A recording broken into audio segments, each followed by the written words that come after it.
15 लाख रुपए और सरकारी नौकरी देने की मांग। टनल से बाहर निकाले गए झारखंड के 15 मजदूर को लेकर सत्ताधारी दल के विधायक सरकार पर सवाल खड़ा किया। झारखंड मुक्ति मोर्चा के बागी विधायक लोबिन हेम्ब्रम एक बार फिर सरकार को कटघरे में खड़ा किया, 15 लाख और सरकारी नौकरी देने की मांग की। जेएमएम विधायक लोबिन हेम्ब्रम ने कहा, यह मजदूर बहुत गरीब है, 10-15 हज़ार रुपये कमाने के लिए 1000-2000 किलोमीटर झारखंड से बाहर जाते हैं। यह सरकार की लापरवाही और उदासीनता है।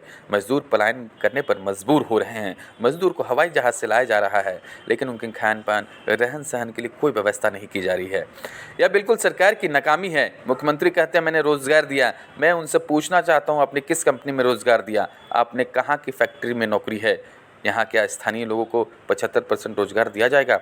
आखिर वह नाम बताएं, कौन सा फैक्ट्री है, कहाँ की फैक्ट्री है? क्या ज़रूरत पड़ी लोग यहाँ से बाहर जा रहे हैं? एक मज़दूर की माँ जिसका नाम बुधनी नायक है, उसने कहा कि हम मर जाएंगे लेकिन बेटा को बाहर नहीं भेजेंगे।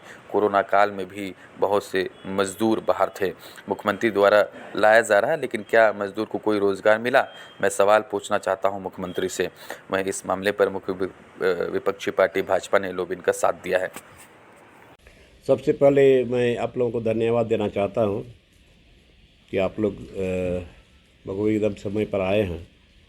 और आज प्रेस कॉन्फ्रेंस करने का मतलब ये है कि आज झारखंड के जो 15 मजदूर 17 दिनों तक सुरंग में कैसे ज़िंदगी बिताए और उन लोगों को बाहर निकाला गया है, उस पर मैं एनडीआरएफ के और रेड माइनर और बीआरओ को मैं सलाम करता हूं कि कड़ी मेहनत के बाद इन लोगों का ज़िंदगी भी वापस मिला है। ये दोबारा जन्म एक तरह से हुआ है।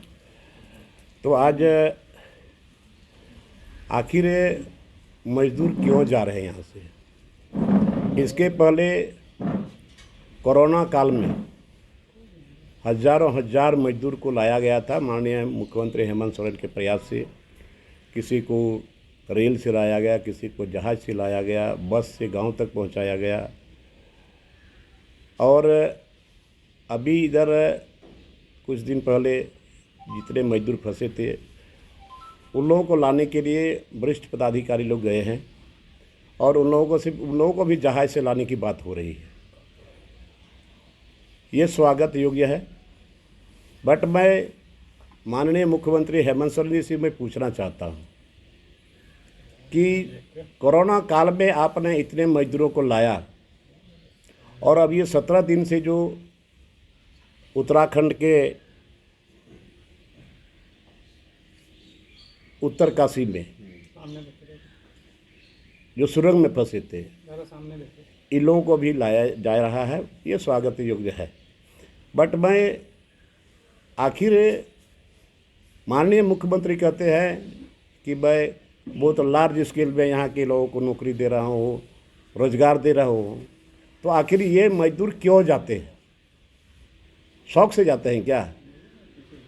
आज इन लोगों को भरोसा नहीं था, गांव के लोगों को, इनकी परिवारों को भरोसा नहीं था कि मेरा बेटा वापस आएगा। उसमें से एक गुनाधर नाम का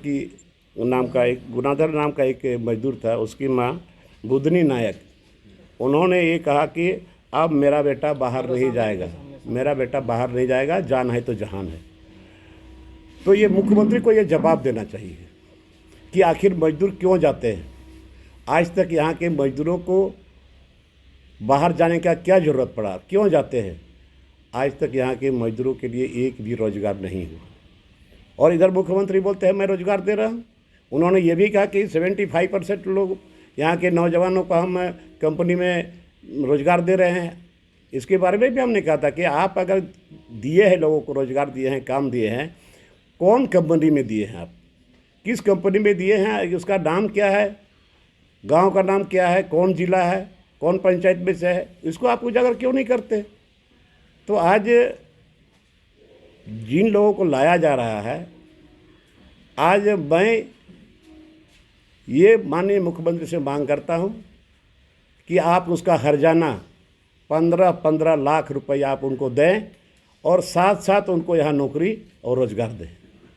और इतनी ही नहीं, यहाँ कितने मजदूर हैं जो बाहर पलायन किए हुए हैं।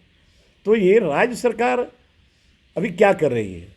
क्यों लोगों को काम नहीं दे रहा है? क्यों लोगों को नौकरी नहीं दे रहा है? एक वैकेंसी नहीं निकल रहा है। तो इस तरह से राज्य के लोगों को क्या भरोसा था? अब लोग कहाँ जाएंगे? लोग राज्य से बाहर जाते हैं तो वो तो लोग लौट के नहीं आते, ट्रेसलेस हो जाते हैं। किसी का डेड बॉडी आता है, किसी का डेड बॉडी नहीं आता है। तो यही सब चीज़ देखने के लिए हम लोग हैं क्या? यही सब चीज़ सरकार देख रही है और अपना पीठ थपथपा रही है सरकार। इसलिए हम आग्रह करते हैं कि इन लोगों को जो लाया जा रहा है, हर्जाना इन लोगों को मिले 15-15 लाख, और इन लोगों को जितने मजदूर 15 मजदूर है, इन लोगों को सरकारी नौकरी दे। आपकी सरकार है तो आप क्यों नहीं इस बात को वहाँ पे रखते हैं? कहाँ रखेंगे? कितना बार रखेंगे? ये सब हम एक एक चीज़ को मुख्यमंत्री से हम बात करेंगे।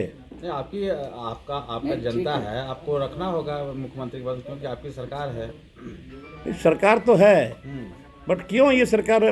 देखिए, सरकार में हम हैं, हम भी जेएमएम के हैं, बट यहाँ कोरोना काल में यहाँ के लोग कितने लोग गए उस समय तो इन्होंने अपना पीठ थपथपाया कि हम मजदूर को लाए, जो प्रवासी मजदूर थे सबको हमने लाया, ट्रेन से लाया, जहाज से लाया, गाड़ी से घर भेजा, खाने का भी व्यवस्था किया।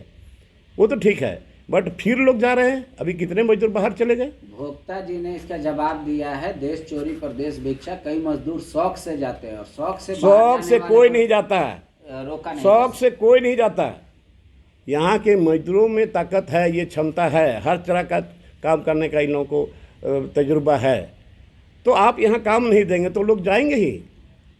गरीब है, कहाँ करेंगे, कहाँ जाएंगे लोग? तो इसलिए मैं अभी सरकार से मांग करता हूँ कि जितने 15 मजदूर आ रहे हैं, हर्जाना के रूप में इनको 15-15 लाख रुपया दे, और इन 15 को नौकरी भी दे। तब हम समझेंगे कि यहाँ के आदिवासी और मूलवासी के प्रति मुख्यमंत्री को हमदर्दी है, उसके दिल में दर्द है। तो मानते हैं कि हेमंत सरकार ढोल नगाड़े वाली सरकार है। कहीं भी कुछ भी इवेंट नहीं भी होता तो वो ढोल नगाड़ा बजाकर श्रेय लेने की कोशिश करती है। अब आप देखें, ये इनके अधिकारी जो गए थे वो मूलतः अधिकारी सारे होटलों में ठहरे हुए थे। ग्राउंड जीरो पर जाने की जहमत किसी ने नहीं उठाई टनल रेस्क्यू ऑपरेशन के दौरान। अब उन्हें एयरलिफ्ट करके ला रहे हैं। लेकिन ये बिल्कुल सही बात है, हम लोबिन हेम्ब्रम जी की बातों से काफ़ी हद तक इत्तेफाक रखते हैं कि मुख्यमंत्री को सरकारी नौकरी घोषणा देनी चाहिए थी। और मुख्यमंत्री जी को आपको याद होगा 2021 में जब बड़े तरीके से मजदूरों का पलायन हो के वापस वो झारखंड लौटे थे, रिवर्स पलायन जिसको कहते हैं, मुख्यमंत्री ने घोषणा की थी एक भी मजदूर वापस नहीं जाएगा, सबको यही सरकारी नौकरी मिलेगी। लेकिन अफसोस सारे मजदूर वापस चले गए। तो ये ढोल नगाड़े वाले लोगों की सरकार है और ये दूसरों का क्रेडिट भी खुद लेती है। उस समय नेशनल लॉ यूनिवर्सिटी के स्टूडेंट्स ने पहला जो मजदूरों का खेप है वो हवाई जहाज से झारखंड लाने का काम किया था, उसका भी श्रेय माननीय मुख्यमंत्री ने ले लिया था। मुख्यमंत्री जी, अब समय आ गया है कि जो स्थानीय रोजगार है, जो प्राइवेट सेक्टर्स में अभी भी आपने स्थानीयता तय नहीं की है। आपका लेबर डिपार्टमेंट इंस्पेक्टर राज के तहत वसूली के लिए पत्र लिखकर व्यवसायियों को धमका रहा है। तो आखिर व्यवसायी कैसे रखेंगे? हम भी चाहते हैं आदिवासी मूलवासियों को उनका हक मिले, लोकल इंडस्ट्रीज और बिजनेस में उनकी भागीदारी बढ़े, उनको भी नौकरी मिले। लेकिन आपने स्थानीयता ही नहीं तय किया। आज के दिन में तो देश के किसी भी कोने का कोई भी व्यक्ति आकर यहाँ नौकरी कर लेता है। यही है 1932 की सरकार की असलियत।